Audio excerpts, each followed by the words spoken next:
चीजें बताएंगे। अभी जितना मुगलों से रिलेटेड था वो चीजें हम लोगों ने डिस्कस किया था, ठीक है।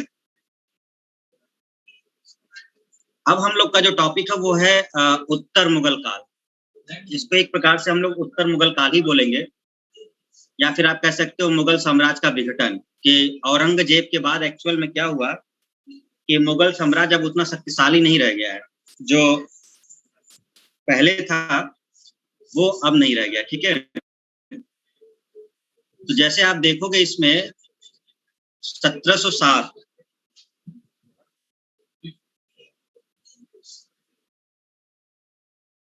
ये जो है 1707 में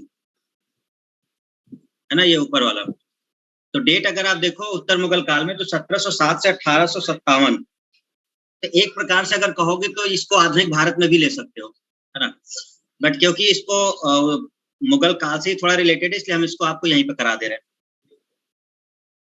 अब डेट अगर देखोगे तो 1707 में औरंगजेब की तो मृत्यु हो गई है, ठीक है ना। औरंगजेब की तो मृत्यु हो गई 1707 में। अब इसके कौन बैठे हुए हैं, तो अब इसके जो पुत्र हैं, जो औरंगजेब के एक्चुअल में अब जो पुत्र बचेंगे वो लोग आएंगे, ठीक है। यहां से अगर देखो, सपोज करो ये प्रारंभिक मुगल शासक ये जो हैं, तो ये तो वो लोग हैं जो हमारे ताकतवर थे, ठीक है। तो क्रम से अगर देखा जाए तो बाबर, ठीक है, बाबर है, हुमायूं, अकबर, जहांगीर, शाहजहां, औरंगजेब। इतना हम लोग डिस्कस कर चुके हैं। ये मेन शासक है, इसमें कोई दिक्कत नहीं। तो हम लोगों ने डिटेल में इन शासकों को देखा जो एक्चुअल में जिनके हाथ में पावर थी मुगल वंश की।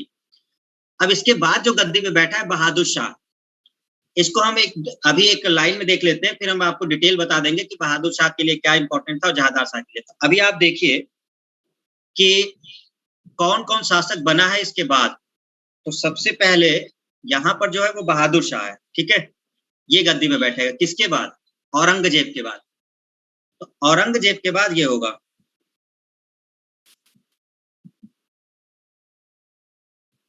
सर लेक्चर अपलोड करा दीजिए, हैं। तुम लोग लेक्चर ना करो पहले ही। आवाज आ रही है ना, वॉइस तो क्लियर है, ठीक है। वॉइस नहीं आ रही, वॉइस आ रही है ना।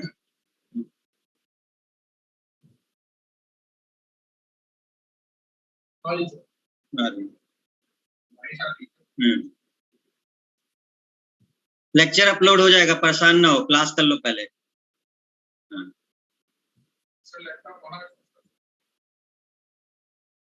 चलिए ठीक है। तो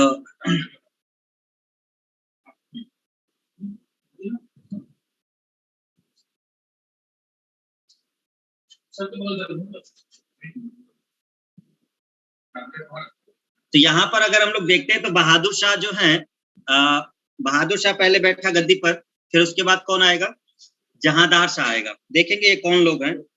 तो जहांदार शाह आया, फिर कौन बैठा है, फरुख शेर, फिर बैठा है रबी उद्दरजात रफी उद्दौला, मोहम्मद शाह, अहमद शाह, आलमगीर द्वितीय, शाह आलम, अकबर और बहादुर। ये अकबर दूसरा है, अकबर द्वितीय है ये, ठीक है। और यहाँ पर जो है बहादुर शाह द्वितीय। तो इतने शासक बैठेंगे इसके बाद गद्दी पर। आपको एक मालूम ये होना चाहिए कि कौन कौन किसके बाद बैठा है, ठीक है। तो जितना तो हम लोग पीछे नहीं पड़े, बाबर, हुमायूं, अकबर, जहांगीर, उससे ज्यादा तो अब बन गए। अगर आप देखो तो जितना तो हम लोग इधर पढ़ रहे थे ये, उससे ज्यादा तो यहाँ बने हुए हैं। कोई कभी बना है, अब देखो दो लोग 1719 में ही बने और निपट लिए। कौन, रफी उद्दरजात और रफी उद्दौला। 3-4 महीने के अंतर पे दोनों निपट गए थे। उसके पहले फरुख शेर देखोगे तो 3-4 साल, उससे पहले जहांदार से देखो तो 1 साल के अंतराल पे रहा है। तो इस तरह से थोड़े थोड़े समय में रहे और ये लोग हटते गए।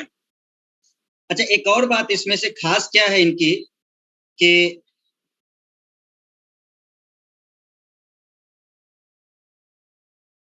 अगर आप इनको देखेंगे सभी को, तो इनके सामने एक नाम लिखा हुआ है, ठीक है। इनके सामने एक नाम लिखा हुआ है, आपको नाम पढ़िए जरा सभी। जैसे बहादुर शाह, बहादुर शाह को किस नाम से बोला गया? साहिब बेखबर। तो बहादुर शाह का एक नाम है साहिब बेखबर। अब ये क्यों है, अब ये हम लोग देखेंगे कि साहिब बेखबर क्यों बोला जाता था इसको, ठीक है। और जहांदार शाह को अगर देखेंगे तो कहा जाता था लंपट मूर्ख। ये एकदम हम लोग की भाषा जैसे हम लोग यूज करते हैं। तो ये ध्यान रखिएगा कि लंपट मूर्ख किसको कहा जाता था। तो लंपट मूर्ख जो है वो फर्रुख सियर को कहा जाता था, ठीक है। मूर्ख था भी ये, एक्चुअल में इसी वजह से इसका नाम दिया गया था, देखेंगे क्यों था ये। और फिर फर्रुख सियर है, इसको घृणित कायर कहा गया है। तो ये चीजें भी आपको ध्यान रखनी है कि किसको क्या कहा गया है ना। अच्छा, रंगीला बादशाह, इसको जरा जरूर ध्यान रखना। ये भाई साहब हैं रंगीले बादशाह, ठीक है। कौन? मोहम्मद शाह हैं, इनको रंगीला बादशाह कहा जाता है, ठीक है। और बार बार इसका नाम आता है। सर सबका नाम शायराना है, हाँ तो तुम भी शायरी में आ जाओ, हैं शायराना है सबका नाम। तो यहां से अब हम लोग देखें तो पहली बात तो आप एक बार इसको फिर से पढ़ लो सारे नाम कैसे। पहले बहादुर शाह बना है, ठीक है, 1707 से 1712। फिर आपका जहांदार शाह है 1712 से 1713। फिर फर्रुख सियर है 13 से 19। रफीउद्दर्जात रफीउद्दौला, इनको पढ़ना नहीं है, बस नाम ध्यान रख लेना, इनके बारे में बहुत ज्यादा कुछ नहीं है। ये रफीउद्दर्जात जो है ना, इनको टीबी हो गई थी। रफीउद्दर्जात को टीबी हो गई, निपट गए, ठीक है। और इनके बाद ये जो रफीउद्दौला है, इनको पेचिस हो गया। तो एक को टीबी हो गया था, एक को पेचिस हो गया। ये लोग कोई लड़ाई वड़ाई नहीं लड़े और ये लोग निपट लिए केवल बीमारी के चक्कर में। तो इनके साथ ये केस हो गया था, ठीक है। अब अगर हम लोग इसमें देखें तो फिर आ रहे हैं आपके मोहम्मद शाह, फिर अहमद शाह, आलमगीर द्वितीय, शाह आलम, अकबर द्वितीय और बहादुर शाह। देखो जो बहादुर शाह द्वितीय है, यही बहादुर शाह जफर है, जिसको हम लोग आगे चल करके देखते हैं ना। 1857 की जब क्रांति होती है, और उस 1857 की क्रांति में इनको नेता बनाया जाता है। किनको? बहादुर शाह को। ये वही बहादुर शाह हैं जिनको नेता बनाया जाता है।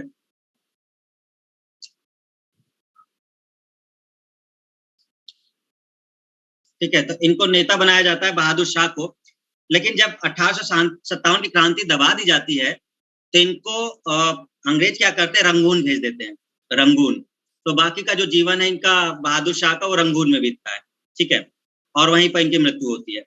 तो इस तरह के है बहादुर शाह के लिए। तो ये वही शासक है, ठीक है, लास्ट वाले। और कहा भी जाता है कि जो अंतिम मुगल शासक है वो कौन है, तो अंतिम मुगल शासक आपका कौन है?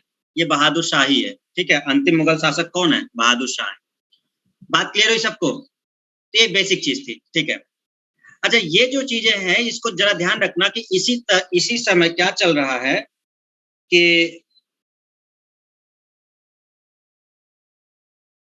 जैसे सपोज करो ये जो नाम लिखा हुआ है इस तरफ, ये तो ये क्या है कि जिस समय ये चल रहा है उसी समय कुछ जो क्षेत्र हैं वो अपने आप को स्वतंत्र भी कर रहे हैं, क्योंकि अब ये मुगल कमजोर हो चुके हैं। तो आपने देखा है कि जब ये कमजोर होते हैं तो आसपास के जो ताकतवर सामंत वगैरह होते हैं वो लोग अपने को स्वतंत्र कर देते हैं। ऐसा इनके साथ भी हो रहा है। तो जैसे जैसे ये होता जा रहा है तो एक आएगा शासक अभी आगे चल करके, जिसके बाद से ये लोग अपने को स्वतंत्र करने लगेंगे। तो उस समय जो मेन क्षेत्र हैं जो अपने को स्वतंत्र कर रहे हैं वो कौन है? तो उसमें से एक है अवध, ठीक है, अवध अपने को स्वतंत्र कर लेगा। एक बंगाल कर लेगा इन लोग के समय में। हैदराबाद भी स्वतंत्र हो जाएगा और कर्नाटक भी हो जाएगा। ये चार मेन क्षेत्र है जो अपने आप को स्वतंत्र कर लेंगे।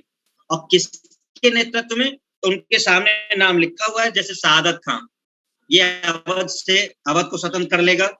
मुर्शीद कुली खां बंगाल को स्वतंत्र कर लेगा। और चिनकिलिच खां हैदराबाद और कर्नाटक को सादुतुल्ला खां। तो ये लोग अपने को स्वतंत्र कर लेंगे। इधर मुगल चल रहे होंगे और इसी में बीच में कमजोर शासक आएगा और उसी के दौरान ये लोग अपने को मुगल वंश से अलग कर लेंगे और ये अपना शुरू कर देंगे कि हम स्वतंत्र हैं। तो ये है एक्चुअल में, ठीक है। तो इस तरह की चीजें चल रही होंगी। आगे देखते हैं इसमें। अब यहां से हम लोग चलते हैं बहादुर शाह वन, ठीक है, बहादुर शाह वन के बारे में। तो अब जरा थोड़ा सा पॉइंट अब इनके लिए देखना स्टूडेंट। बहादुर शाह वन 1707 से 1712, ठीक है, 1707 से 1712। और यहाँ पर लिखा हुआ है औरंगजेब का पुत्र, औरंगजेब का पुत्र। देखो एक्चुअल में क्या था, औरंगजेब के कई पुत्र थे, आपको हमने पीछे बताया था अगर याद हो स्टूडेंट। ठीक है। तो औरंगजेब के जो पुत्र थे, इस समय तक जब औरंगजेब की जब मृत्यु हो गई है, उसके बाद 3 मेन बचे हैं, 3 मुख्य बचे हैं जिसके बारे में हमें देखना है, जो सत्ता के लिए संघर्ष करेंगे। उत्तराधिकार की लड़ाई इनके बीच भी चलती है और उसमें से 3 का मेन नाम आएगा। एक है मुअज्जम, ये वाला। अगर आप पिछला वाला लेक्चर देखोगे ना तो ये चीजें क्लियर हो जाएंगी, जहां पर मैंने औरंगजेब के पुत्र और पुत्री दोनों को बताया था। तो मूल नाम ये है मुअज्जम, ठीक है, मुअज्जम ये है मेन। और मुअज्जम जजाऊ का युद्ध, जो लिखा हुआ है नीचे आजम, ठीक है, और एक लिखा हुआ है नीचे कौन, काम बख्श। तो 3 मेन बचते हैं, बाकी सारे मर जाते हैं, ये 3 मेन बचते हैं जिससे सत्ता का संघर्ष होगा आपस में। तो ये लड़ेंगे कि भाई हम मतलब गद्दी पे कौन बैठेगा, तो ये आपस में लड़ेंगे सारे। अब समझिए, एक्चुअल में औरंगजेब ने जो चाहता था, औरंगजेब कि मेरा बेटा कौन सा बने, तो वो चाहता तो यही था कि ये बहादुर शाही बने, जो मुअज्जम है एक्चुअली, तो वो उसी को चाहता था कि वही बने। लेकिन क्योंकि अगर उसको गद्दी पे जब बैठाया गया, उसको अनाउंस किया गया कि आप राजा बन रहे हैं, तो बाकी जो बेटे थे, ये आजम और काम बख्श, इन लोगों ने विद्रोह कर दिया। तो ये लोग अलग अलग जगह थे, ये उस समय दिल्ली में नहीं थे, काम बख्श कहीं और था और आजम कहीं और था। लेकिन जब इनको मालूम चलता है कि मतलब सत्ता, पिताजी तो मर गए हैं और ये गद्दी पे बैठने वाला है, तो इन लोगों ने भी संघर्ष किया, तो वही युद्ध हुआ इनका। तो इनका आपस में युद्ध है, ये भाइयों के बीच युद्ध है, किसी और से युद्ध नहीं हुआ है। ये जो युद्ध है इनका आपस में हो रहा है कि जो बचेगा वो गद्दी पे बैठेगा, ये एक्चुअल चल रहा है, ठीक है। तो अब इसमें जो इनका पुत्र है मुअज्जम, एक्चुअल गद्दी इसी को मिलनी थी और इसको घोषित भी कर दिया गया था। तो मुअज्जम को बैठाया गया, वही जो है अपनी गद्दी पे जो बैठा है वो बहादुर शाह के नाम से बैठा। तो औरंगजेब का कौन सा पुत्र बहादुर शाह के नाम से बैठा है, ठीक है। तो आपको ध्यान रखना है कि मुअज्जम ने अपने आप को बहादुर शाह वन के नाम से वो गद्दी पर बैठा है। अच्छा, इसका एक नाम और भी है, शाह आलम। ये तो आपको जो मिलेगा तो शाह आलम या फिर मुअज्जम, दोनों में से ध्यान रखिएगा, ठीक है। इस चक्कर में क्या हुआ कि जजाऊ का युद्ध हुआ, जजाऊ का युद्ध। तो जजाऊ का जो युद्ध हुआ, ये किसके बीच हुआ, ये हुआ आजम से, जो औरंगजेब का ही पुत्र था। तो ये युद्ध हुआ है आजम का और मुअज्जम का, ठीक है, ये आजम और मुअज्जम का हुआ है, ध्यान रखिएगा। तो आजम और मुअज्जम का ये युद्ध हुआ, क्लियर, ठीक है। जीत किसकी हुई होगी, जीत किसकी होगी, ऑब्वियस सी बात है, जो शासक अभी बना हुआ है बहादुर शाह, तभी तो शासक बनेगा जब ये जीतेगा। तो इसमें आजम जो है हार जाता है और मुअज्जम की जीत होती है। मुअज्जम जीतता है, लेकिन अभी एक बेटा और बचा हुआ है, क्योंकि एक भाई उसका भी और है, तो अभी वो पूरी तरह से स्वतंत्र नहीं हो सकता। तो फिर कुछ समय के बाद फिर दूसरा युद्ध होता है काम बख्श से, क्योंकि ये साउथ में था, दक्कन में उस समय था, और एक्चुअल में जो आजम था वो पंजाब साइड में था। तो पंजाब से आता है वो लड़ने के लिए, और इधर ये जो काम बख्श है, ये दक्षिण में इसका युद्ध होता है, बीजापुर युद्ध इसी को कहा जाता है। तो बीजापुर युद्ध होता है मुअज्जम और उसके भाई काम बख्श के बीच। काम बख्श भी इसमें हार जाता है और मार ही दिए जाते हैं सब। बस बचता कौन है एक्चुअल में, बचता केवल बहादुर शाह। तो बहादुर शाह गद्दी पे बैठेगा, ठीक है, बहादुर शाह। तो आपको ध्यान रखना है कि औरंगजेब के बाद कौन गद्दी पर बैठा है, तो औरंगजेब के बाद उसका बेटा जो बहादुर शाह वन है, जिसको मुअज्जम कहा जाता था, वो बैठा है गद्दी पर। बट ये बहुत समय तक शासन नहीं कर पाया, 1707 से 1712, ठीक है। तो ये 5 साल का इसका टेन्योर रहा, उस समय तक ये काम किया था, ठीक है। साहिब बेखबर इसलिए कहा जाता था क्योंकि इसको बहुत सारी चीजें पता नहीं रहती थी, अपने राज्य में क्या चल रहा है, कौन कैसे है, ये ज्यादा ध्यान नहीं दिया करता था इन चीजों में। जिस तरह से औरंगजेब था, ये उस तरह से नहीं था। दूसरा, थोड़ा सहिष्णु शासक था। सहिष्णु मतलब ये अपने पिता की तरह नहीं था, औरंगजेब की तरह। औरंगजेब ने जो चीजें करी थी उसमें बहुत हद तक इसने रियायत दे दी थी, बहुत हद तक, और छूट भी दे देता था। तो एक और भी रीजन थे इस वजह से कि ये बहुत ज्यादा जनता का उस तरह से नहीं रखता था, तो साहिब बेखबर इसको नाम दे दिया गया था, ठीक है। अच्छा, दिया किसने था, तो ऊपर नाम हमने दिया था कि किसने दिया था, देखो ये नाम याद रखना, खफी खां द्वारा। खफी खां इसके दरबार का ही था, तो उसके द्वारा ये दिया गया था साहिब बेखबर, ठीक है। तो ये पता चल गया आपको, इसमें ज्यादा कोई दिक्कत है नहीं, ठीक है।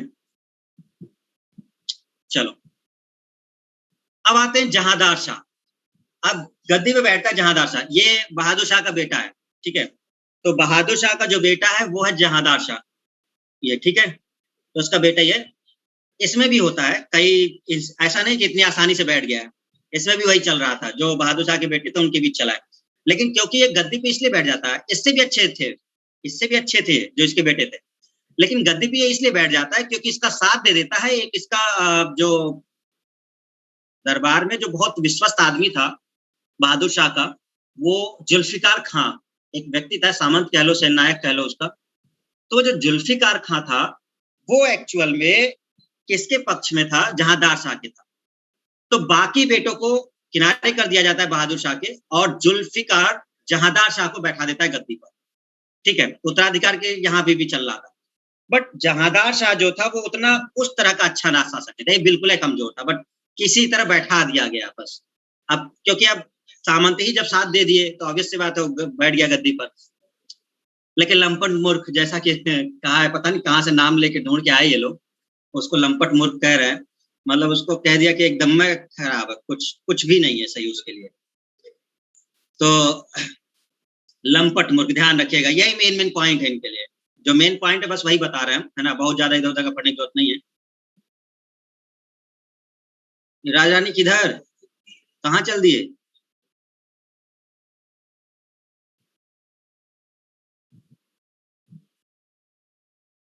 सर रंगीला ने ही जजिया समाप्त किया था। हाँ तभी तो रंगीला था, उसको उसको राजपाट से क्या लेते रहा, वो अपनी अपनी मस्ती में रहता था, बताएंगे अभी। वो कहता था सबको जीने दो, जीने दो, हमको भी जीने दो, तो अपना भी जीता रहता था, खूब संगीत नृत्य सब चलता था उसका, तो उसको इससे कोई मतलब ही नहीं रहता था, कहता हटा दो सब, सब हटा दो, सही था वो, ठीक है।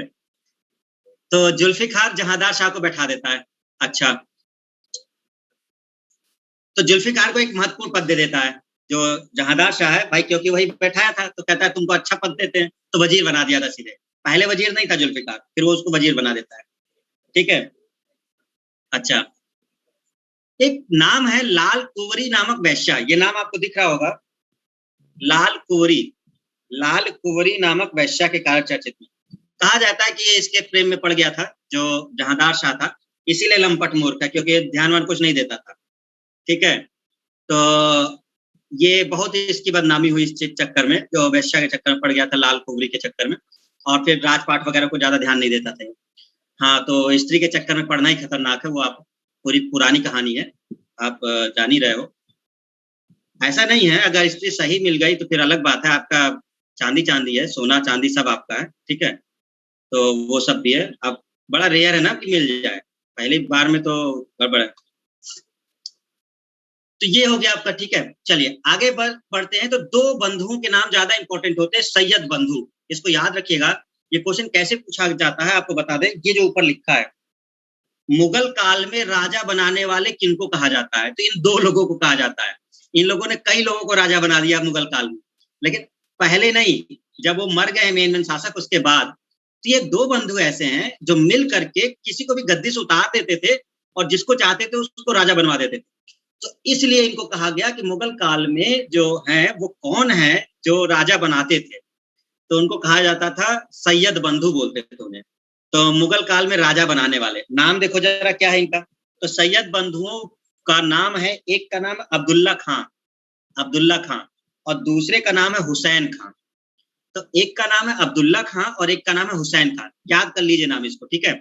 तो दो है सैयद बंधु, ये लोग को जब अच्छा लगता था तो उसी को बैठा देते थे, और उसी के हिसाब से राज मतलब चलाया करते थे। अच्छा, अब जरा समझिए इसको, क्या कि जहांदार से ये लोग खुश नहीं थे, क्योंकि जहांदार साथ था वो बहुत उस तरह से चीजें देख नहीं रहा था, तो जहांदार से कुछ अनबन भी हो गई थी। तो सैयद बंधुओं ने क्या किया, कहा कि भैया अब जहांदार साहब तुमको अब गद्दी से हटाना है, अब तुम न करोगे। और जहांदार शाह का ही भतीजा था, जहांदार शाह का भतीजा था फरुख सियर, इसका नाम ध्यान रखिएगा, फरुख सियर। तो जहांदार शाह का भतीजा था फरुख सियर। तो सैयद बंधु ने क्या करवाया, फरुख सियर को अपनी तरफ मिलाया, उसके भतीजे को, और इसने मिल करके अब्दुल्ला खां और हुसैन खान ने जहांदार शाह की हत्या करवा दी। अब जहांदार शाह को पूरा मुगल काल ऐसे ही चल रहा है, मतलब मुगल क्या क्या हिंदुओं के राजाओं में भी ऐसा था, राजपूतों में भी होता था, लेकिन इस लेवल पे नहीं होता था। होता वहां पर भी था, ऐसा नहीं है कि उत्तराधिकार में वहां नहीं होता था। तो उत्तराधिकार की कुर्सी, सबसे मेन कुर्सी है। कुर्सी की लड़ाई बहुत खतरनाक है, जो आज भी चल रही है। जो ताकतवर, जो जैसा, अब आज संविधान के अनुसार चल रहा है, आज भी ताकत के बल पे होता तो कहीं मार झगड़ा होता ही रहता। छोटे लेवल पे देखो ना, पंचायत चुनाव में होता तो है ना, भले उतना उस लेवल का नहीं है, बट संविधान ने थोड़ा बना दिया है, तो थोड़ा सा फायदा हो गया कि भैया लोग चल रहे हैं। अभी भी अगर राजशाही होता तो फिर वही लड़ाई झगड़ा होता। तो इस तरह से सैयद बंधु ने क्या किया कि सैयद बंधुओं ने फर्रुख सियर को बैठा दिया, जो उसका भतीजा है। तो जहांदार शाह को मरवा दिया गया है, चाचा को, और फर्रुख सियर को गद्दी पे बैठा दिया गया है। आगे चल करके अभी एक दो राजा और बनवाएंगे, इसीलिए इन लोग को कहा गया है कि राजा बनाने वाले, ठीक है। अच्छा, चलिए, गद्दी पे बैठा फर्रुख सियर, आ गया फर्रुख सियर, ठीक है। अब शासन देखिए, तो जहांदार साहब बहुत कम किया है, 12 से 13 किया, केवल किया है। जो फर्रुख सियर है वो कितना किया है, 13 से 19, ठीक है, 13 से 19। तो 13 से लेकर के 1719 तक फर्रुख सियर ने शासन किया। अब ये सबसे इंपॉर्टेंट पॉइंट जो आपको एग्जाम के लिए याद रखना है, इसी समय बंदा बहादुर को फांसी दी गई है। इसी समय बंदा बहादुर को फांसी दी गई है। आपको ये चीज हमने पीछे बताई थी, अगर आप लोग को याद होगा, बंदा बहादुर वाला, है ना, जो पढ़ा रहे थे सिख वगैरह, उसमें तो बताया था ना बंदा बहादुर का। तो यही वो शासक है। तो ध्यान रखिएगा कि बंदा बहादुर को किसके समय में फांसी दी गई है। जो गुरु गोविंद सिंह चल रहे थे और जो गुरु तेग बहादुर का वो चल रहा था, वो एक्चुअल में औरंगजेब के समय चल रहा था। लेकिन औरंगजेब 1707 में मर जाता है, और उससे कुछ समय बाद गुरु गोविंद सिंह जी भी मर जाते हैं। एक लड़ाई के दौरान वो घायल हो जाते हैं, और जैसे वजीर खान उनके पीछे लगा हुआ था ना, तो उसी कोई एक लड़ाई होती है, उसमें वो घायल हो जाते हैं। उस लड़ाई में घायल होने के बाद ही उनकी मृत्यु हो जाती है, गुरु गोविंद सिंह जी की।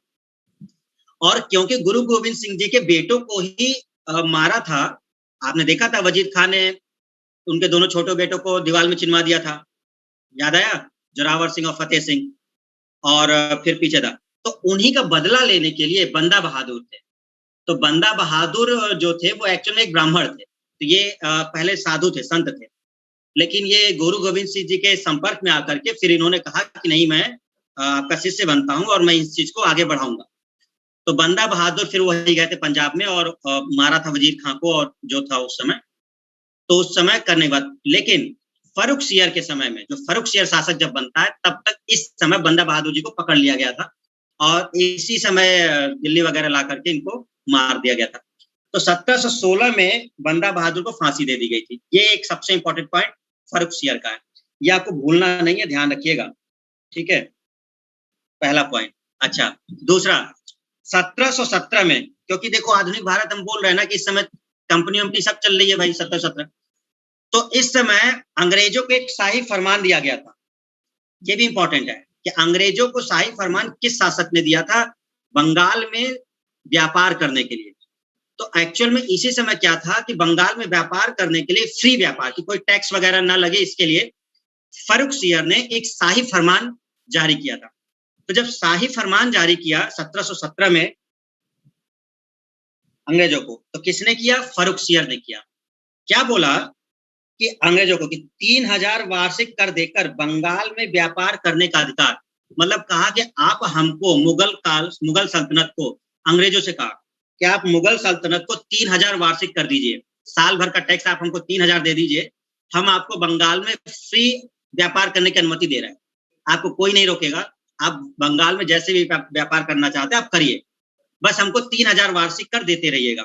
ये बोला था किसने, फर्रुख सियर ने, 1717 में, ठीक है, अंग्रेजों को। इसी को मैग्ना कार्टा कहा जाता है। तो कभी कभी अगर कहा जाए कि मुगल काल के समय अंग्रेजों के लिए मैग्ना कार्टा क्या था, तो जो अंग्रेजों के लिए मैग्ना कार्टा था वो ये फरमान ही था।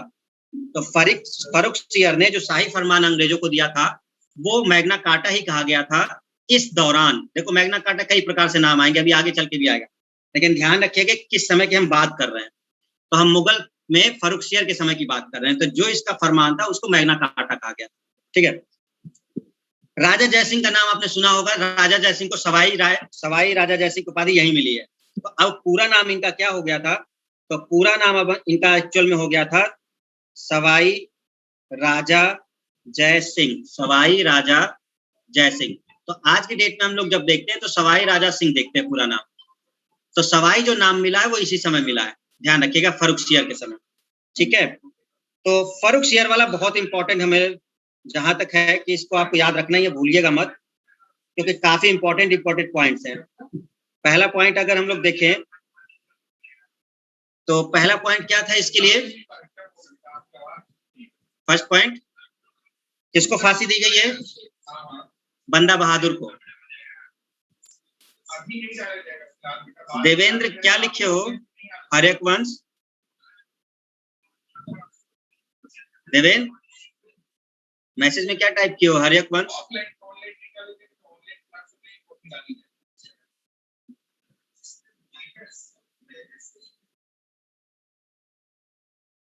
क्या हुआ, कोई क्वेश्चन था क्या?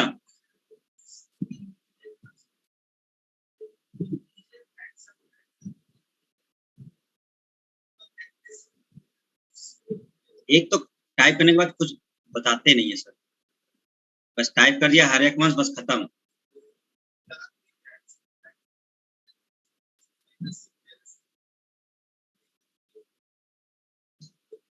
चलो आगे बढ़ते हैं, ठीक है। तो 1717 हो गया, 1716, 1717 राजा जयसिंह को उपाधि मिल गई। और सत्ता के लिए हत्या, अरे सत्या के लिए हत्या मतलब वही जो बिंबिसार वाला है ना? अच्छा, हिंदू राजा का, ठीक, चलो याद तो है कुछ थोड़ा बहुत।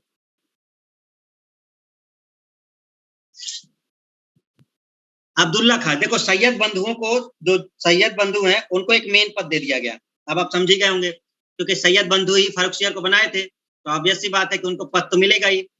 तो जो अब्दुल्ला खां था उसको कौन सा पद मिल गया? वजीर का पद मिल गया, इसको वजीर का पद दे दिया। और जो हुसैन खां था, दूसरा भाई जो था, उसको कौन सा पद दे दिया? मीर बख्शी का। मीर बख्शी एक सैन्य पद था। जैसे अगर क्वेश्चन पूछेगा कि मुगल काल में जो सैन्य विभाग का एक पद था या सैन्य प्रमुख का पद था, वो कौन था? तो मीर बख्शी, ये सैन्य प्रमुख था मुगल काल में। मतलब ये काफी ताकतवर है। ये उसी तरह से है, जब आप दिल्ली सल्तनत देखेंगे बलबन के समय, जब दीवाने अर्ज आया था सेना विभाग का, है ना? तो उसी तरह से जो मुगल काल है उस समय वो मीर बख्शी का पद है। तो इस सेना से रिलेटेड है, सैनिक पद है ये, बिल्कुल मेन टॉप वाला। ठीक है, तो एक बहुत अच्छा पद इनको मिल गया। तो हुसैन खां को मीर बख्शी मिल गया, ठीक है, सेना का पूरा नेतृत्व इसको मिल गया। और अब्दुल्ला खां को वजीर बना दिया, तो एक प्रकार से प्रधानमंत्री ही हो गया उसके फर्रुखसियर का।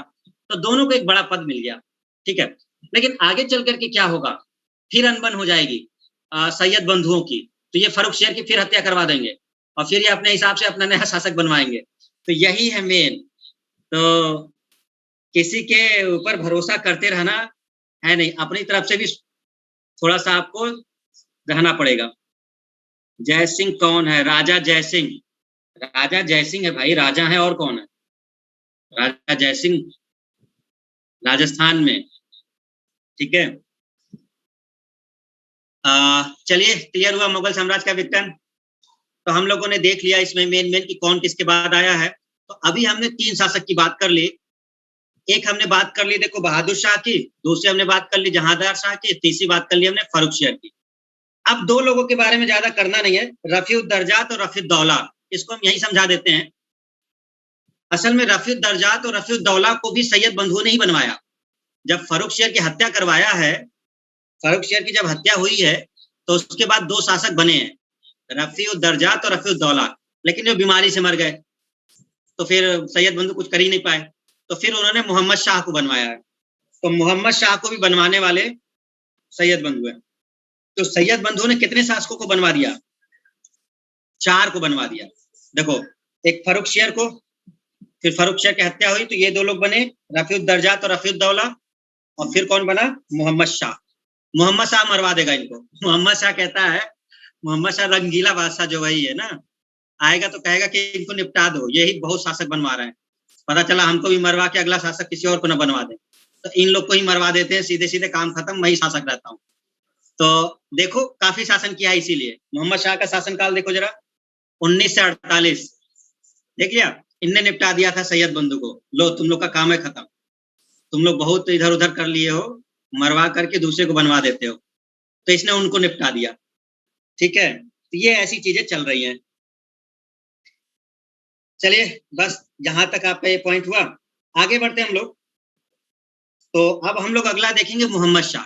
ठीक है, क्योंकि इन दोनों का मतलब नहीं है, इन लोग की कोई बहुत खासियत है नहीं, इनके समय बहुत ज्यादा कुछ हुआ नहीं है ना। जो मेन है फर्रुख शियर, वो याद रखिएगा। दूसरा हम लोग देखते हैं इसमें, अब इसके बाद आया कौन है, तो गद्दी पे बैठा है मोहम्मद शाह। ठीक है, देखिए नाम आपको याद हो गया होगा। पहला नाम कौन सा था, बहादुर शाहवन।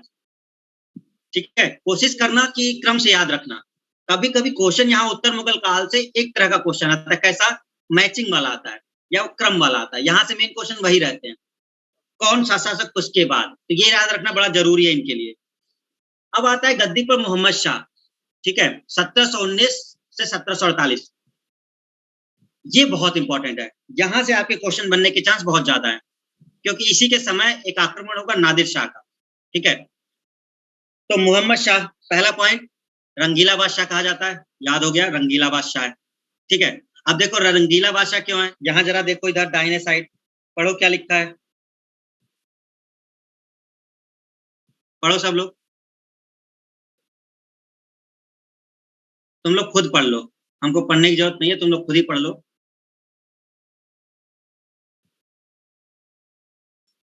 समझ गए, पढ़ लिया सबने, नहीं समझे, अरे अगर आप शासन कर रहे हैं, कुछ तो कह रहे हैं सर समझे में नहीं आ रहा है, सामने आओ जरा, सामने आके समझाएं हम तुम्हें, वीडियो में आओ, वीडियो ऑन करो जरा। अच्छा, वीडियो में तुम लोग का नेट ज्यादा खत्म होता है क्या, इसलिए बंद कर लेते हो।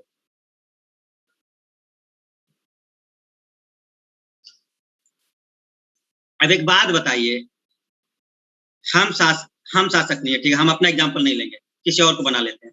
ठीक है, अब यही शासक थोड़ा मिला है कि मैं वही शासक बनूंगा, बहुत सारे अच्छे शासक थे, चलो जयप्रकाश को बना लेते हैं, तो जयप्रकाश है शासक। ठीक है, तो जयप्रकाश शासक है और ये रंगीला बादशाह है। ठीक है, अब एक बात बताओ कि अगर ये रंगीला बादशाह है और हम कह रहे हैं कि इसके जो दरबार में महिलाओं की बहुत सारी संख्या है, मतलब आप समझ नहीं पा रहे हो इस चीज को, मतलब ये अपने दरबारियों से ज्यादा और उनसे ज्यादा तवज्जो किसको दे रहा है, महिलाओं को दे रहा है। तुम आ जाओ, तुम भी आ जाओ, अरे क्या खूबसूरत हो तुम, बताओ, तुम ही हो, तुम्हारे लिए तुम आधी जागीर दे दूं, बताइए, बस इस तरह। तो पूरा दरबार केवल महिलाओं से भरा पड़ा है, महिलाएं हैं।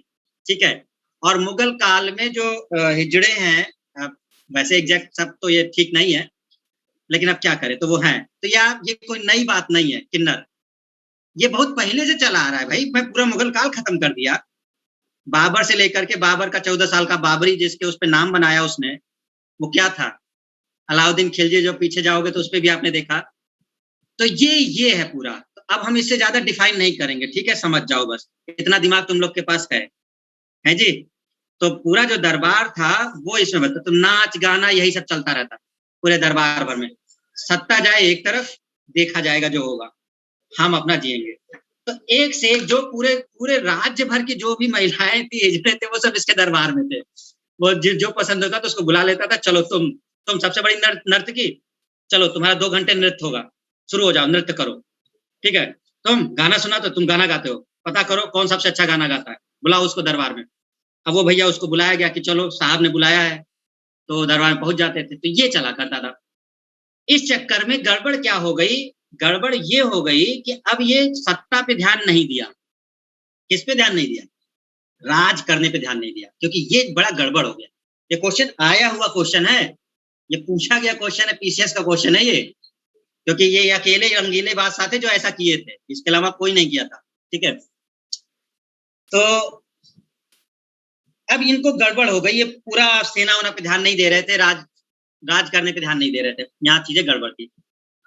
तो रंगीला बादशाह जब था, इसने ये बैठा था मयूर सिंहासन, भाई मयूर सिंहासन वही था ना जिसपे जो भी राजा बनता था वो मयूर सिंहासन में बैठता था। मयूर सिंहासन का नाम था तख्ते ताउस, यही नाम था ना, याद आ रहा है स्टूडेंट? तख्ते ताउस किसने बनवाया था? कह रहा है जेपी एकदम खुश है। अरे जेपी एकदम खुश नहीं है, जेपी कह रहा होगा कि क्या बना दिए सर, मतलब यही राजा बनाना था। लेकिन ठीक है, मस्त जिंदगी जिया है, ज्यादा वो इधर उधर का नहीं। हाँ, कोंकण के राजा, कोंकण के राजा नहीं, जो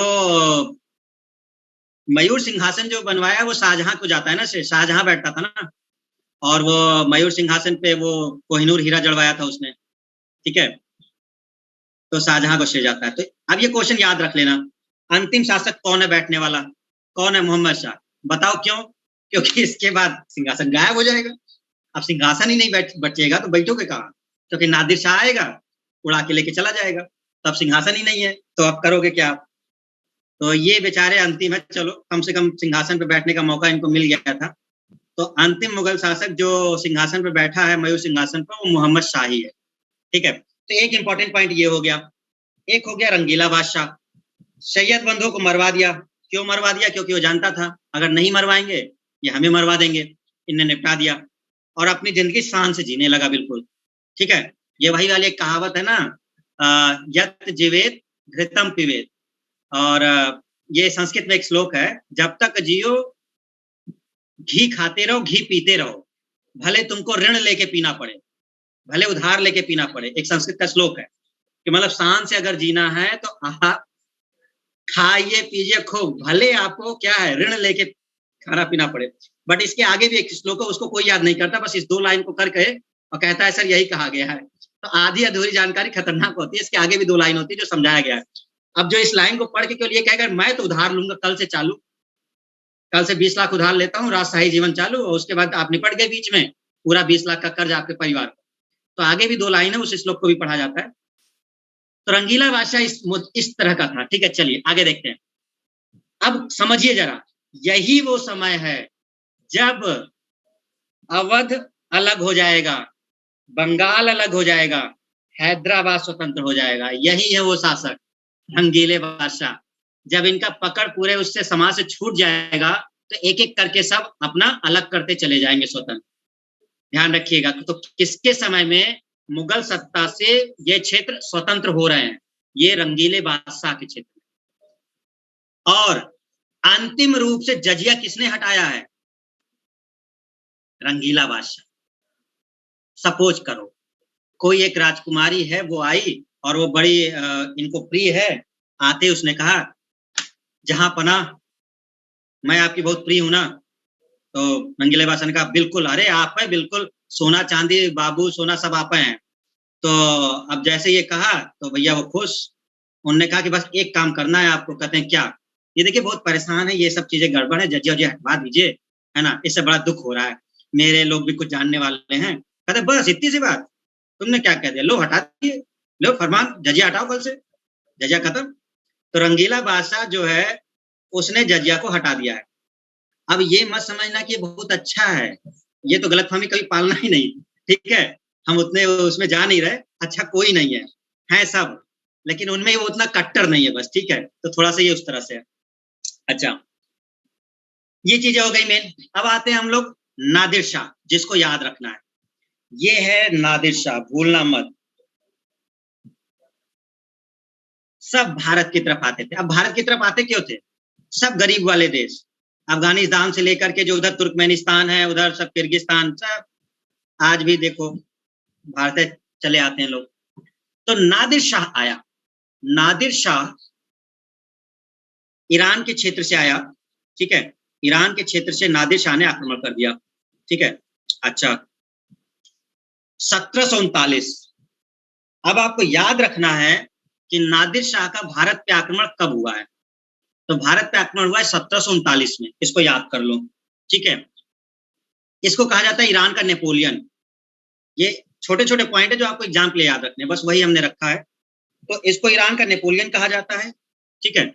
और 1739 में इसने आक्रमण किया है, किसके शासनकाल में किया है? तो शासक का नाम याद रख लीजिए, मोहम्मद शाह के समय में किया है, ठीक है, मोहम्मद शाह के समय में किया है। अच्छा, करनाल का युद्ध, देखो करनाल आपको बता दें, ये जब आप उधर से आओगे ना, पंजाब की तरफ से आओगे, बताए ना ये पानीपत और ये सब सोनीपत उधर ही पड़ता है, तो पहले करनाल पड़ता है, हरियाणा का क्षेत्र पड़ेगा। पंजाब की तरफ से जब आओगे तो करनाल पड़ेगा, करनाल के बाद फिर ये इधर आओगे तब ये पानीपत और सोनीपत पड़ेगा। तो करनाल के पास ही इनका युद्ध हो गया, उधर से नादिर शाह आ रहा था और इनका युद्ध हो गया करनाल में, मुगल सेना को पराजित कर दिया। अब ये सी बात है यार, जो अब मोहम्मद शाह जो शासन को ध्यान से देख ही नहीं रहा है ना, अपने में ही डूबा हुआ है चीजों में, तो वो कैसे उसको संभालेगा। तो नादिर शाह ने बड़े आसानी से इसको हरा दिया, ठीक है। नादिर शाह क्या क्या लेके गया है जरा देखिए। नादिर शाह 60,000 रुपए, ठीक है, जो इतिहासकार बताते हैं, ठीक है, 60,000 रुपए, कई हजार असरफियां, 1 करोड़ रुपए का सोना, 1 करोड़ रुपए का सोना और 50 करोड़ के जवाहरात, 50 करोड़ के जवाहरात और कोहिनूर हीरा, कोहिनूर हीरा। अब भाई कोहिनूर हीरा तो लेके ही जाएगा क्योंकि तख्ते ताउस सिंहासन ही है, तो अब जब ले लिया तो कोहिनूर हीरा ही। तो यही वो समय है जब भारत से कोहिनूर हीरा चला जाएगा, नादिर शाह के पास चला जाएगा या ईरान, ठीक है। तो ये नाम याद कर लेना कि किस कौन लेके गया है कोहिनूर हीरा को, वेरी इंपॉर्टेंट पॉइंट है, और किसके समय में लेके गया है। तो मोहम्मद शाह जो 1719 से 1748 के दौरान बैठा हुआ है, इस समय नादिर शाह ने आक्रमण किया है 1739 में, और वो तख्ते हाउस, उसका हीरा, ये सब लेके चला गया है। आगे चल करके ये नादिर शाह के बाद ये हीरा रणजीत सिंह के पास पहुंचेगा। एक्चुअल में जब वहां पे ईरान पे नादिर शाह मर जाएगा तो उसका जो उत्तराधिकारी आएगा, और फिर वो पंजाब के जो राजा हैं रणजीत सिंह, आगे चलकर बताएंगे आपको आधुनिक भारत में, वो आक्रमण करेंगे, वो जीत जाएंगे, तो वो हीरा उनको दे दिया जाएगा, रणजीत सिंह जी को दे दिया जाएगा। फिर रणजीत सिंह पर जब आक्रमण करेंगे ब्रिटिश, और पंजाब पे जब वो अधिकार कर लेंगे, तो वो हीरा ब्रिटिशों के हाथ में चला जाएगा, और फिर वहां से वो चला जाएगा इंग्लैंड, जो आज तक वहां पर है, ठीक है। तो इस तरह से चीजें चलेंगी। हाँ, 1799 का तो उसकी बातें हम आगे करेंगे, अभी आप इतना समझ लो। तो जो सबसे इंपॉर्टेंट मोहम्मद शाह के लिए वो इतना पॉइंट है। हमारी बात समझ में आ गई सबको, कोई डाउट यहां तक नहीं? चलिए आगे देखते हैं। अब गद्दी पे बैठा है अहमद शाह, गद्दी पे बैठा है अहमद शाह 1748 से 54। इसके समय का एक पॉइंट सबसे इंपॉर्टेंट है, अहमद शाह अब्दाली का आक्रमण। किसका आक्रमण? अहमद शाह अब्दाली, जिसको हम लोग अब्दाली कहते हैं। तो इसका सबसे मेन पॉइंट है ये यही कि जो अब्दाली है, इसका आक्रमण हुआ है 1748 में। ये टोटल करेगा 7 बार भारत पे आक्रमण आगे, लेकिन पहला आक्रमण जो किया है उसने वो 1748 में ही किया है, ठीक है, अहमद शाह के समय में। ये आपको एक पॉइंट याद करना है बस, इससे ज्यादा जरूरी इसके लिए कुछ नहीं है, क्योंकि अहमद शाह के लिए बहुत इंपॉर्टेंस देने की रिक्वायरमेंट नहीं है आपको। फिर गद्दी पे बैठा है आलमगीर द्वितीय, आलमगीर द्वितीय बैठा है गद्दी पर 1754 से 1758, ठीक है। तो 54 से 58 आलमगीर होता है, ये वो समय है जब होगा प्लासी का युद्ध। तो याद कर लीजिएगा कि जब प्लासी का युद्ध हुआ है तो कौन सा शासक है मुगल का, तो प्लासी का युद्ध जब होगा तो वो होगा 1757 में, और ये आलमगीर द्वितीय है। याद कर लीजिए अभी कि आलमगीर द्वितीय 1754 से 58, इसके समय में प्लासी का युद्ध होगा, ठीक है। प्लासी के युद्ध के बारे में हम लोग डिस्कशन करेंगे आगे कि प्लासी का युद्ध क्या था, बहुत सारी चीजें हैं, है ना। जब आधुनिक शुरू करेंगे तो एक एक चीज हम बता देंगे सारी चीजें। अच्छा, शाह आलम द्वितीय, अब गद्दी पे कौन बैठा है? तो अब गद्दी पे बैठा है शाह आलम द्वितीय। तो शाह आलम द्वितीय जब गद्दी पे बैठा है 1759 से 1806, ठीक है। एक पॉइंट बस याद रखना, इस समय क्या हुआ है, दो शासकों ने पैरेलल शासन किया है, इसको जरा थोड़ा सा समझो। अगर ये क्वेश्चन होता है कि किसके समय में दो शासकों ने पैरेलल शासन किया है एक ही समय में, मतलब ये ऐसे है कि एक तरफ दिल्ली में शाह आलम है, दिल्ली में कौन है, मतलब जो पूरा शासन चल रहा है वो शाह आलम कर रहा है, लेकिन उसी के पैरेलल, ठीक है, उस समय था, लेकिन ये सॉरी, शाह आलम जो था वो शाह आलम एक्चुअल में अभी दिल्ली नहीं पहुंचा था, पहले वो बिहार में था। जब ये बात आई थी इस समय की, तो उस समय ये बिहार में था, उस समय वो दिल्ली नहीं पहुंच पाया था। तो दिल्ली में उस समय था कौन? वो शाहजहां था। तो इसने अपने को तुरंत घोषित कर दिया शासक, मतलब उसने शाह आलम का इंतजार ही नहीं किया। एक्चुअल में शाह आलम को बनना था, शाह आलम द्वितीय को, लेकिन शाह आलम का उसने इंतजार नहीं किया और अपने आप को उसने राजा घोषित कर दिया था। किसने? शाहजहां ने। शाहजहां जो नाम है ये शाहजहां, और शाहजहां तृतीय बोलते हैं, क्योंकि शाहजहां एक बहुत पहले हो गए थे, फिर द्वितीय, फिर तृतीय, तो शाहजहां तृतीय इनको कहा गया। तो ये दिल्ली में बैठ चुका था, दिल्ली में बैठ चुका था एक्चुअल में ये, ठीक है। इसने घोषित कर दिया मैं शासक हूं, तुमको यहाँ आने की जरूरत ही नहीं है।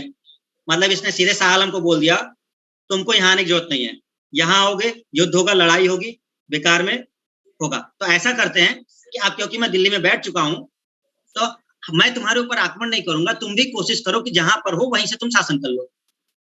तो जो शाह आलम जो बिहार के उसमें था उस समय, उसने वहीं से मतलब घोषित किया कि चलो मैं शासक। तो इसमें ज्यादा इन दोनों में दिक्कत हुई नहीं। बिहार में बैठे बैठे शाह आलम करता रहा शासन, वहीं से करता रहा। तो एक्चुअल शासक किसी को माना जाता है? एक्चुअल शासक शाह आलम को ही माना जाता है, ठीक है। इसके बाद लेकिन शाहजहां क्योंकि यहाँ था तो ये भी करता रहा। शाहजहां बहुत ज्यादा दिन जी नहीं पाया, मर गया ये, ठीक है। तो 58 से 59 आप देख ही रहे हो। तो ये जब खत्म हो गया तो एक्चुअल सत्ता उसके हाथ में आई गई शाह आलम के, तो शाह आलम मेन शासक बनी गया वो फिर 59 से 1806 तक, ठीक है। तो ये कभी कभी क्वेश्चन पूछता है कि एक समय में दो शासक का जो है वो कौन सा है। तो ये शाह आलम द्वितीय के समय में ही है। एक तरफ शाह आलम द्वितीय शासन कर रहा है और दूसरी तरफ शाहजहां तृतीय जो है वो अपना भी शासन कर रहा है, ठीक है। अब अगर क्वेश्चन पूछेगा कि बक्सर का युद्ध किसके समय में हुआ है, तो आप आंसर दोगे शाह आलम द्वितीय के समय में हुआ है, क्योंकि मेन शासक ये है। तो अब आपसे क्वेश्चन आएगा कि बक्सर का युद्ध जो 1764 का युद्ध है वो किसके समय में हुआ है। तो आप इसका कार्यकाल याद कर लो भाई, बहुत आसान है। कार्यकाल क्या है इसका? 1759 से 1806। और जो युद्ध हुआ है वो कब हुआ है? 1764 में युद्ध हो गया है, तो इसका मतलब शासन इसी का चल रहा था, शाह आलम का ही। तो बक्सर का जो युद्ध हुआ है वो बक्सर के युद्ध के समय शासन जो चल रहा है वो किसका चल रहा है?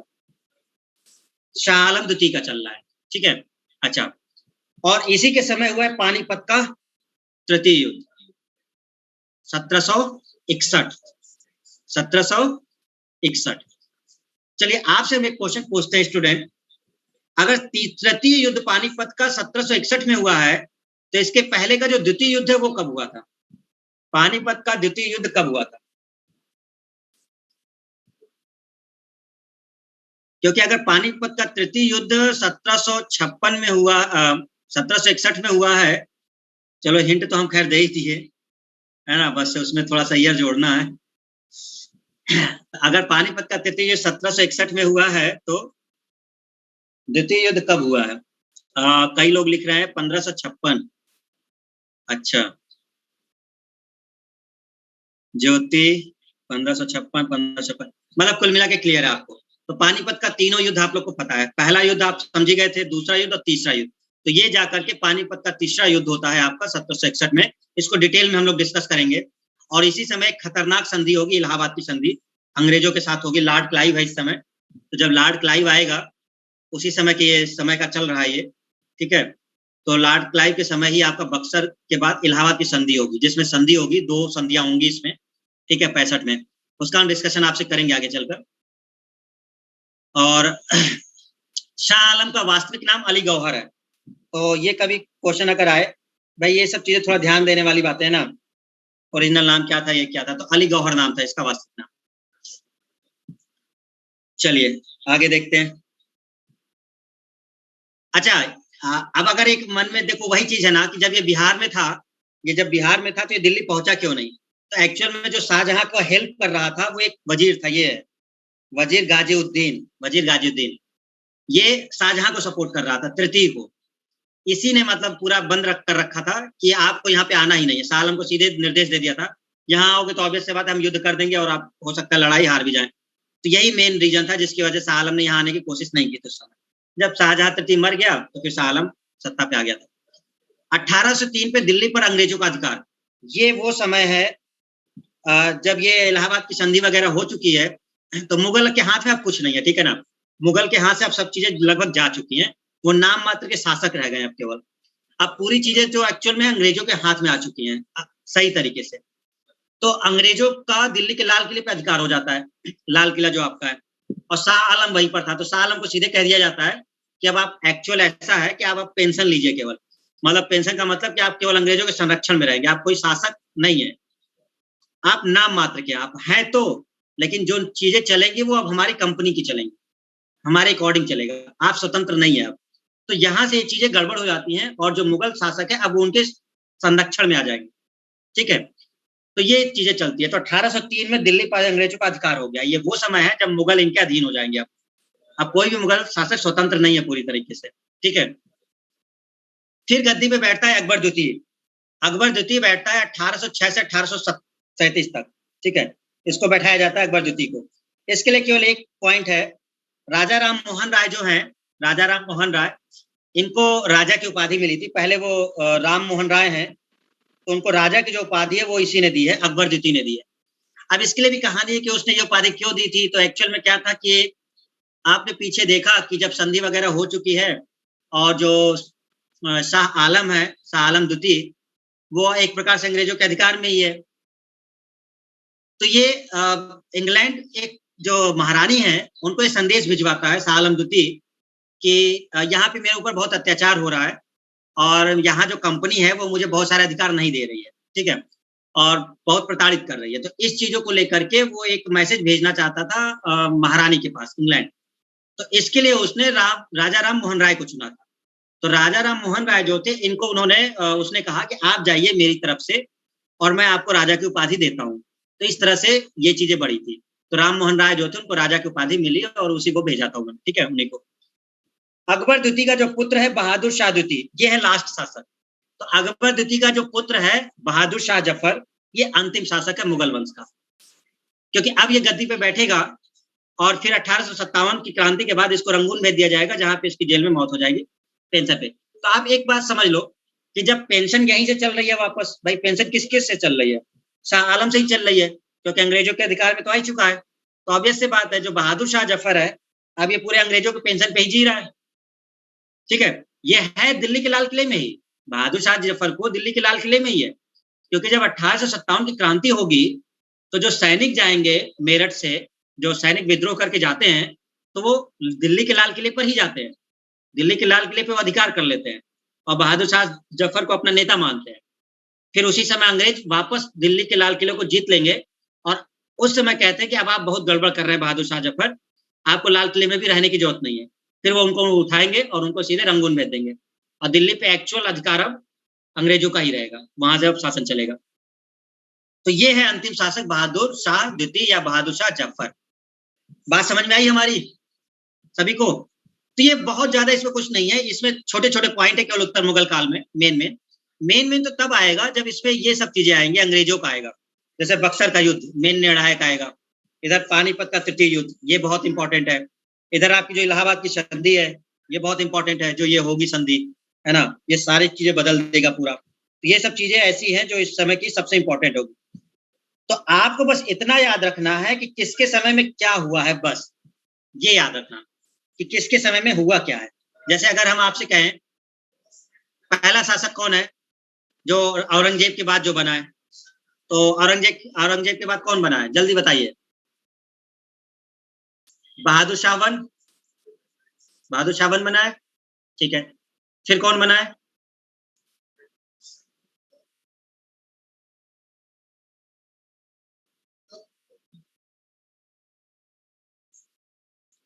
पंद्रह सौ छप्पन अकबर और हेमू, अच्छा वो लिख रहे हो। बक्सर का युद्ध किसके किसके बीच हुआ है, सब डिस्क्राइब कर देंगे भाई, परेशान बिल्कुल मत हो। ऑब्वियस सी बात है, अब अंग्रेज आ गए तो अंग्रेज तो होंगे ना, तो उसके लिए परेशान मत हो, हम सब डिस्कस कर लेंगे, है ना।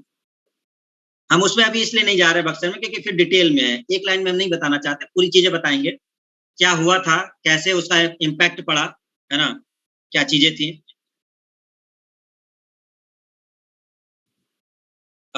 लगभग सबने टाइप कर ही दिया है। बहादुर शाह, फिर जहांदार, फिर मोहम्मद शाह आ गया डायरेक्ट जहांदार के बाद।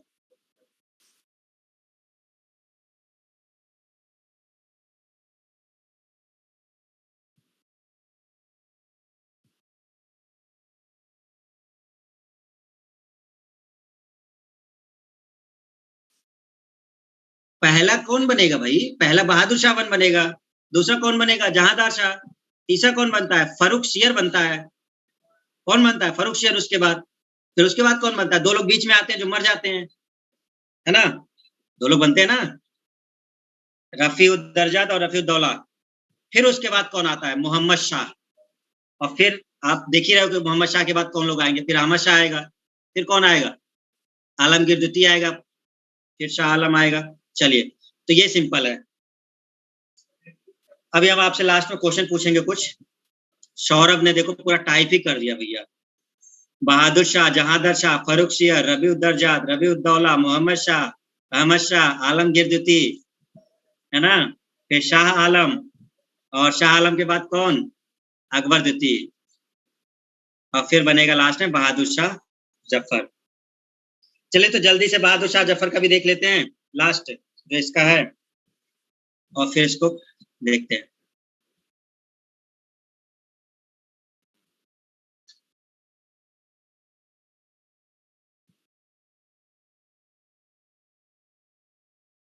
ठीक है, ये है अंतिम मुगल शासक बहादुर शाह जफर। जफर एक उपाधि है, वो है बहादुर शाह द्वितीय। ठीक है, जफर एक उपाधि है उसकी केवल। तो अब इसका शासन काल है 1837, 1837 से 1857।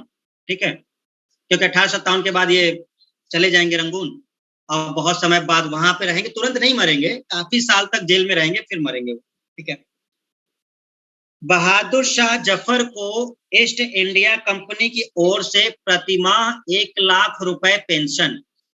अब देखो, हमने आपको पीछे बोला ना, अभी केवल पेंशन पे जी रहे हैं। क्यों पेंशन पे जी रहे हैं? क्योंकि अंग्रेजों ने पूरा अधिकार अपने क्षेत्र में ले रखा है।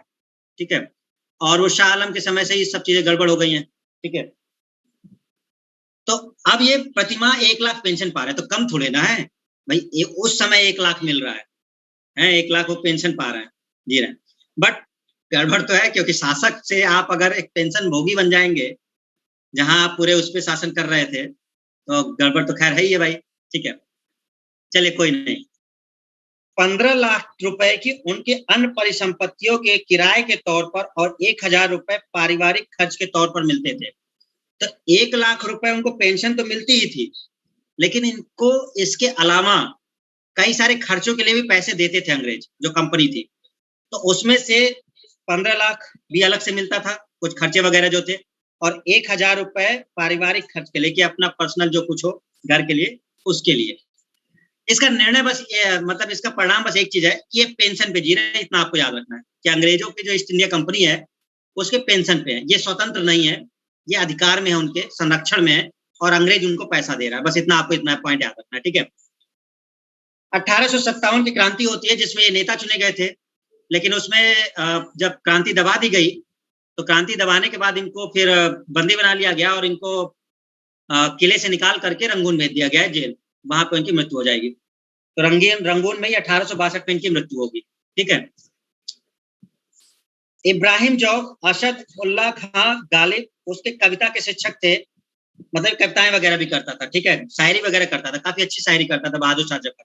इसके भी नाम पर है कुछ शायरियां, काफी अच्छी हैं, गजल वगैरह। ठीक है, तो इसके जो शिक्षक हैं वो इब्राहिम जौक और असद उल्ला खां, ये दो लोग। ठीक है, हसन अस्करी, अगर हम देखें हसन अस्करी को, तो इसके आध्यात्मिक दृष्टि, ये बहुत इंपॉर्टेंट नहीं है, बस नोट कर दिया है। मान लो कभी पूछ लिया तो ठीक है, ये बहुत इंपॉर्टेंट नहीं है। इसके लिए बस एक चीज है, बस इंपॉर्टेंट मेन है, अंतिम मुगल सम्राट कौन है। बस एक लाइन आप याद कर लो, अंतिम मुगल सम्राट कौन है। तो अंतिम मुगल सम्राट बहादुर शाह जफर है, या बहादुर शाह द्वितीय है। ठीक है, 1857 की क्रांति में किस मुगल को नेता चुना गया था? तो बहादुर शाह जफर को चुना गया था। ये एक दो पॉइंट है केवल, इससे ज्यादा कुछ इंपॉर्टेंट नहीं है। ठीक है, बाकी वो पढ़ने के लिए कि कभी आप अगर मन करे तो सबको रिवाइज कर लेना। वही जयसिंह के बारे में किसी ने पूछा है, तो वो देखो हम कितने तेज है, हमको पता था तुम जयसिंह के बारे में पूछोगे जरूर। बीच में आया था ना, एक क्वेश्चन पूछा था जयसिंह कौन है, तो तुम्हारे पूछने से पहले हमने लिख रखा था। तो हम तुमसे भी 2 कदम पहले से आगे हैं कि तुम पूछोगे जरूर, क्योंकि पढ़ाते पढ़ाते इतना तो समझ में आ गया कि तुम लोग करोगे क्या, है ना। तो जयसिंह जो है, अब उनके बारे में देख लो कौन है। तो 18वीं शताब्दी में राजपूत राजा है सवाई जयसिंह आमेर के। आमेर ये वही है जहां राजा भारमल थे और हरखाबाई जो उनकी पुत्री थी, जिनका विवाह अकबर से हुआ था। तो आमेर जो है वे उसी के राजा हैं ये सवाई जयसिंह, ठीक है ना। सवाई उपाधि मुगल शासक ने दी है। अभी अभी हमने बताया आपको सवाई उपाधि किसने दी है, सवाई किसने दी उपाधि, जल्दी बताओ। जयसिंह को, राजा जयसिंह को सवाई की उपाधि किसने दी है?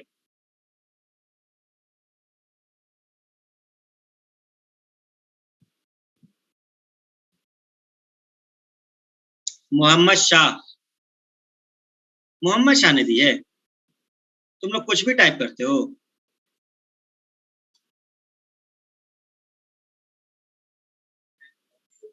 अच्छा, रंगीला को, हाँ ठीक है।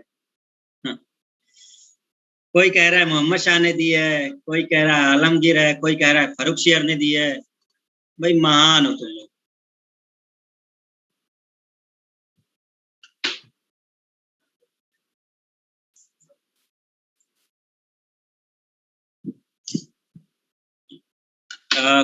रौनक, रंगीला कह रहा है, रौनक कह रहा है रंगीला।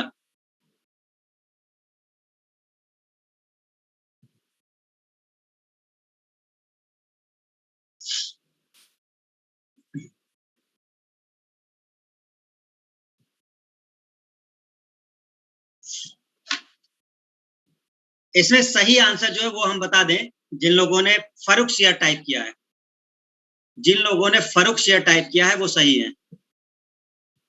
मतलब आपको अभी रिवाइज करना पड़ेगा, है ना, एक बार नोट्स को। जो लोग फर्रुख शेर कहे वो है सही।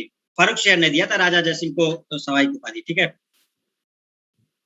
और जयपुर शहर की स्थापना भी करने वाले यही है, राजा जयसिंह। जयपुर शहर की स्थापना करने वाले राजा जयसिंह है, ठीक है। महान खगोल शास्त्री, जो जंतर मंतर आप देख रहे हैं, जंतर मंतर जैसे दिल्ली का बना है, तो ऐसे जंतर मंतर कई जगहों पर इन्होंने बनवाए थे, ठीक है। तो ये जो जंतर मंतर इन्होंने बनवाए थे, जयपुर, दिल्ली, उज्जैन, बनारस, मथुरा, ये आकाशीय चीजों को देखने के लिए था। वेधशालाएं बोलते हैं नक्षत्र वगैरह से अंतरिक्ष की चीजों को जानने के लिए। जिसमें से जो सबसे ज्यादा फेमस है भाई राजधानी का है, वो आप जानते हो, दिल्ली वाला जंतर मंतर। तो इन सबको बनाने का श्रेय राजा जयसिंह को ही जाता है, ठीक है। 1773 में जिज मोहम्मद शाही पुस्तक, जो नक्षत्रों संबंधी ज्ञान से संबंधित है, के लेखक है। इन्होंने एक पुस्तक लिखी है जो खगोल शास्त्र से रिलेटेड है, नक्षत्र वगैरह, है ना। तो उससे रिलेटेड पुस्तक है, याद कर लेना, हो सकता है कभी पूछ ले। वैसे तो स्टेट एग्जाम में पूछा जा चुका है, ये स्टेट एग्जाम का क्वेश्चन है। ये पूछा गया क्वेश्चन है कि इन्होंने कौन सी पुस्तक लिखा था। तो वो जिज मोहम्मद शाही लिखा था, राजा जयसिंह ने, ठीक है। और जंतर मंतर किसने बनवाया था, तो ये भी आप याद कर लीजिए आज ही, कि जंतर मंतर बनवाने का श्रेय राजा जयसिंह को ही जाता है, ठीक है। और इनको सवाई की उपाधि देने वाला फर्रुख शेर है। Clear student?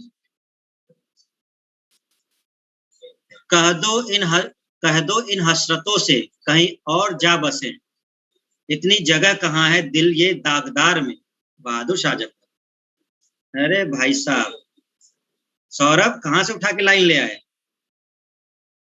बहादुर शाह से मिलने गए थे क्या? हैं?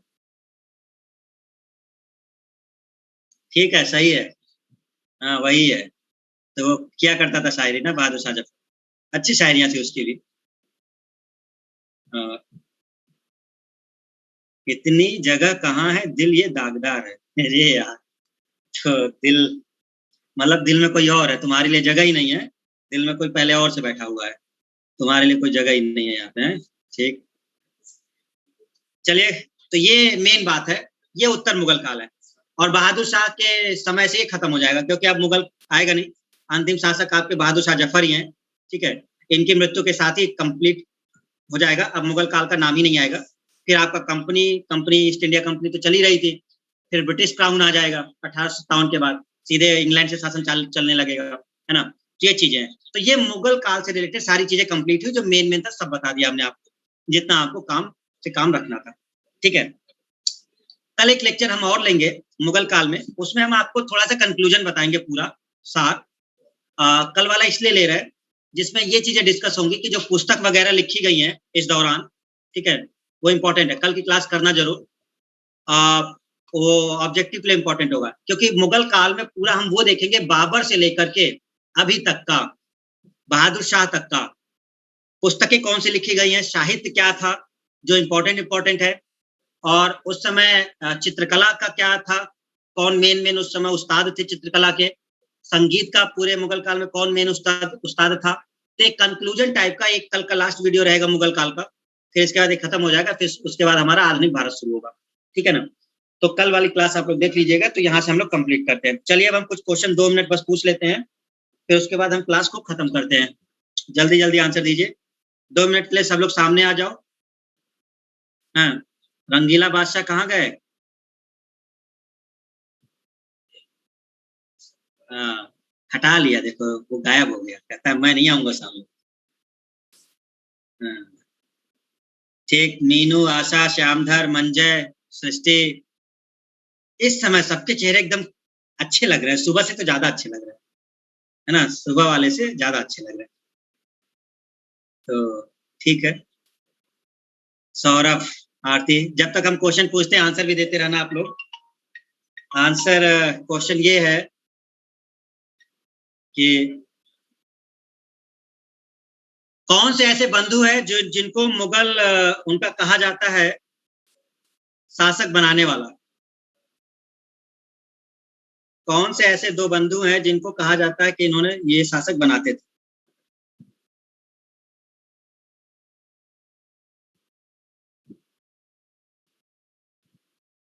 ठीक है,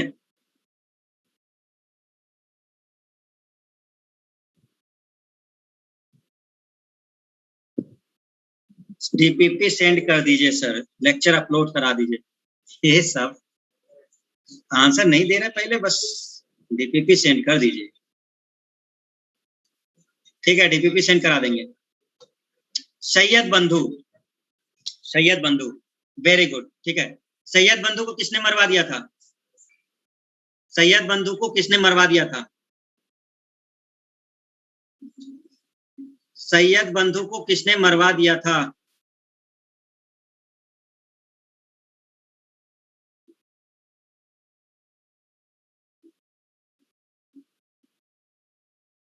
अनिल,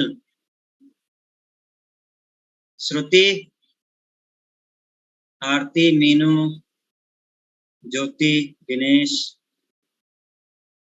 मनोज, दीक्षा, ऋषभ, मोहम्मद शाह, ठीक, वेरी गुड। चलिए एक और क्वेश्चन पूछ लेते हैं। पानीपत का तृतीय युद्ध किसके समय में हुआ है?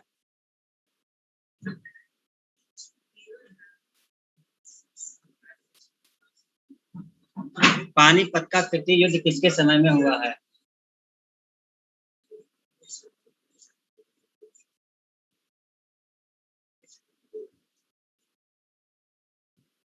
पानीपत का तृतीय युद्ध किसके समय में हुआ है? अरे कब नहीं पूछ रहे हैं, डेट थोड़ा ना पूछ रहे हैं, किस शासक के समय में हुआ है। पानीपत का तृतीय युद्ध किसके समय में हुआ है? शाह आलम, आप आंसर शाह आलम देंगे, ठीक है, क्योंकि शाहजहां को नहीं बोलेंगे हम, शाह आलम को बोलेंगे, वो है मेन, तो शाह आलम का होगा। अच्छा, प्लासी का युद्ध किसके समय में हुआ है? प्लासी का युद्ध,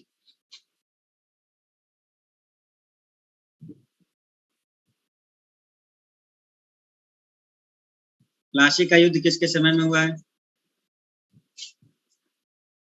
एक ही पॉइंट था उसके लिए, एक ही पॉइंट था उसके लिए, वही बस युद्ध, इसके अलावा कुछ नहीं था उसके लिए। आलमगीर द्वितीय के समय में, आलमगीर द्वितीय के समय में, ठीक है। अच्छा, चलिए बस बाकी हम सेंड कर देंगे आपको, क्योंकि फिर लेक्चर लंबा हो जाएगा, कोई मतलब नहीं है उसका, है ना। और खत्म करते हैं, कल एक लास्ट लेक्चर हम लोग इसका लेंगे, इसके बाद कंप्लीट हो जाएगा हमारा, ठीक है।